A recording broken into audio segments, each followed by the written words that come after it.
このオートターボ RS でよく夜間に山道を走ります。きつい角の間には大きな盲点があります。それに関して小さくコーナーライトを考えました。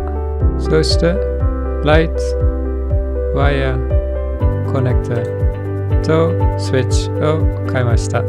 すべての部品が揃った後には、最初のステップはライトスイッチの線の色の意味を確認することでした。マルチミーターを使ってこの配線数ができました。赤は12Vの電源で、スイッチのシンボルライトもライトアップします。黒い線はマイナスです。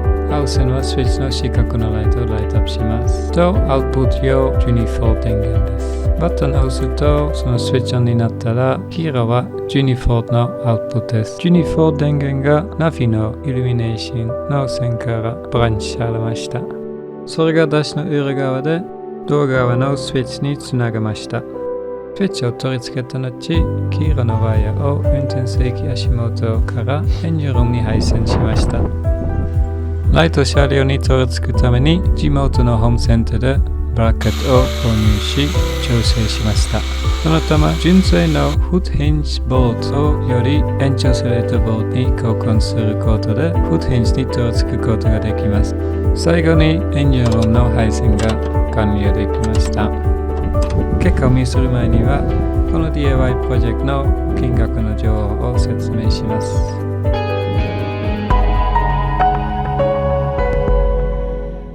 車両の基本と前買った部品の合計の金額は689500円です。今回その2つ LED ライトは2500円。ダッシュのスイッチは500円でした。そして道具、ワイヤーとコネクタは5000円ぐらいでしたが、それが将来も使いできます。まとめたら、新しいの合計の金額は697500円です。また、個別に設置されています。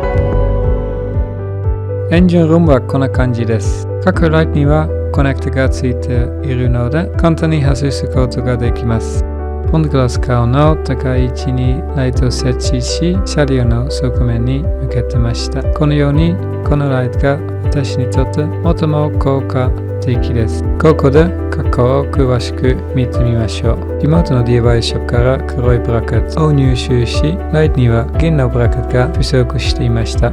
ボンネットを開けるとライトが干渉するので不ないかと思うかもしれませんが、ぴったりフィットします。